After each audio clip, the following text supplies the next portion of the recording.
వేదికగా జరిగిన మహానాడు రెండో రోజు అంబరాన్ అంటుంది. జూమ్ అటాచ్మెంట్ తో లక్షలాది మంది కార్యకర్తలు లైవ్ లోకి రాగా ఎన్టీఆర్ కు ఘన నివాళులు అర్పించారు నేతలు.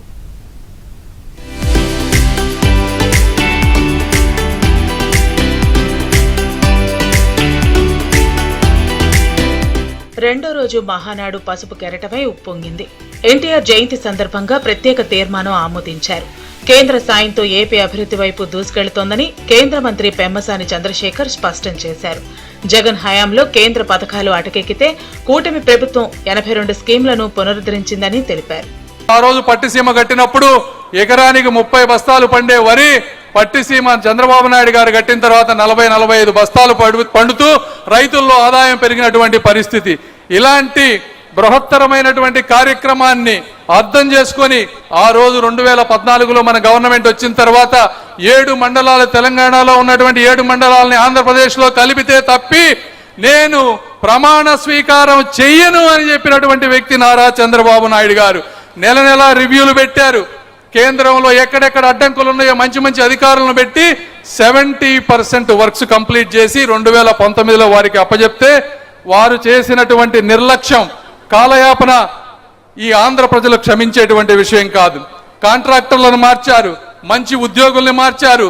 డయాఫ్రమ్ వాళ్ళు చెడిపోయే వరకు దాని విలువ తెలియకుండా చేసి 5 సంవత్సరాల్లో కనీసం 5% వర్క్స్ కూడా చేయకుండా వేల కోట్ల రూపాయలను దారి మళ్లించారు. మహానాడులో మంత్రి రామ్మోహన్ నాయుడు కీలక రాజకీయ తీర్మానాన్ని ప్రవేశపెట్టారు.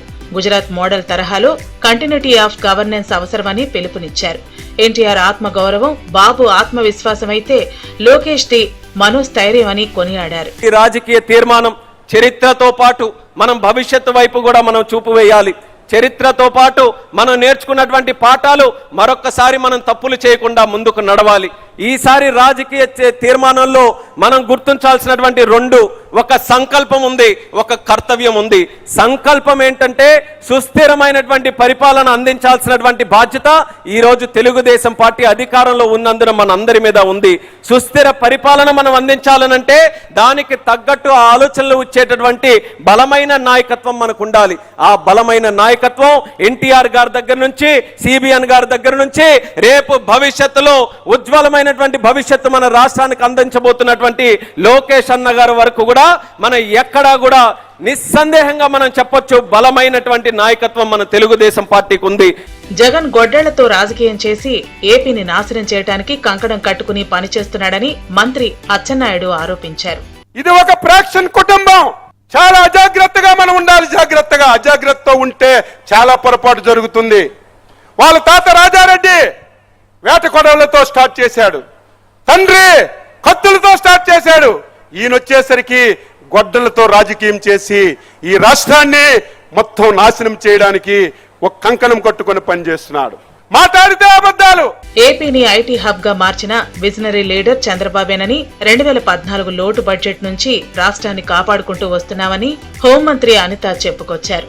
అతగాడు ఇంతకుముందు బటన్ నొక్కేవాడు బయటకు వెళ్ళాడంటే పరదాలు కట్టాలి, లేకపోతే చెట్లు నరకాలి, ఇంచుమించు 5,000 మంది పహారా ఉండాలి, గంతకాలు తవ్వాలి. నిన్నే చెప్పారు సార్, గంతకాలు తవ్వేవారంట. చుట్టూను నల్ల చున్ని వేసుకోకూడదు, నల్ల బుట్టు పెట్టుకోకూడదు, నల్ల రిబ్బన్ కట్టుకోకూడదు. అతగాడు అన్ని ఆంక్షలు ఉండేవి. కానీ మన నాయకుడు ఏం చేస్తున్నారంటే ఒక సంక్షేమ పథకం ఇవ్వాలంటే నేరుగా వాళ్ళ ఇంటికి వెళ్ళి కూర్చుంటున్నారు.